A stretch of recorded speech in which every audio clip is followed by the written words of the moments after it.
হাঁটায় যাব।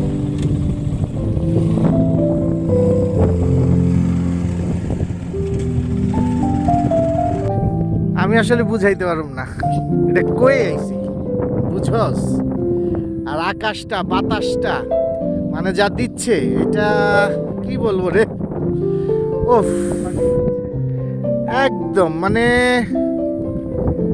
একদম, আমি আর কিছু বলতে পারতেছি না। একদমের পরে যার কিছু বলা যায় অথবা বলা উচিত সেটা আমি এখন আর বুঝতেছি না। Munna, thank you.